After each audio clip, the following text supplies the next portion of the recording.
Motivational lines.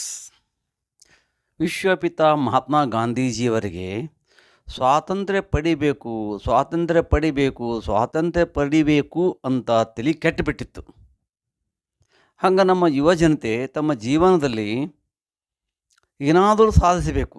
D C ಆಗಬೇಕು, M L A ಆಗಬೇಕು, M P ಆಗಬೇಕು, ಪ್ರಧಾನಮಂತ್ರಿ ಆಗಬೇಕು. ಬೇಕಾದ ನಿಮ್ಮ ಜೀವನದಲ್ಲಿ ಗುರಿ ಇಟ್ಕೋರಿ. ಅದನ್ನು ಸತತವಾಗಿ ಒಂದು ಗುರಿ ಇಟ್ಕೊಂಡು ಚೇಂಜ್ ಮಾಡಲಾರ್ದೇ ಸತತವಾಗಿ ಬೆನ್ನು ಹತ್ತಿದ್ದೆ. ಆದರೆ ನೀವು ಗಾಂಧೀಜಿಯವರು ಹಾಗೆ ತಲೆ ಕೆಡಿಸ್ಕೊಂಡು ಒಂದೇ ಗುರಿ ಇಟ್ಕೊಂಡು ಬೆನ್ನು ಹತ್ತಿದ್ರಿ, ಆದರೆ ನಿಮ್ಮ ಜೀವನದಲ್ಲಿ ಸಕ್ಸಸ್ ಕಾಣ್ತೀರಿ. ಇದು ನನ್ನ ಅನುಭವ. ಬಿಟ್ಟೂ ಬಿಡದೆ ಬೆನ್ನು ಹತ್ತಬೇಕು. ಅವ್ರು ಹ್ಯಾಂಗೆ ಮಹಾತ್ಮ ಗಾಂಧೀಜಿಯವರು ಸ್ವಾತಂತ್ರ್ಯ ಪಡೆದೇ ತೀರಬೇಕು ಅಂತಂದು ತಲೆ ಕೆಡಿಸ್ಕೊಂಡು ತಮ್ಮ ಸಾಧನೆಯನ್ನು ಮುಂದುವರಿಸಿ ಭಾರತಕ್ಕೆ ಸ್ವಾತಂತ್ರ್ಯ ತಂದುಕೊಟ್ಟರು. ಹಂಗೆ ನಿಮ್ಮ ಜೀವನದಲ್ಲಿ ಏನಾದರೂ ಗುರಿ ಇಟ್ಟುಕೊಂಡು ಅದಕ್ಕಾಗಿ ಬಿಟ್ಟೂ ಬಿಡದೆ ಬೆನ್ನು ಹತ್ತಿದ್ದೇ ಆದರೆ ನೀವು ಜೀವನದಲ್ಲಿ ಸಕ್ಸಸ್ ಕಾಣುತ್ತೀರಿ ಎಂಬುದೇ ಈ ಮಾತಿನ ಅರ್ಥ.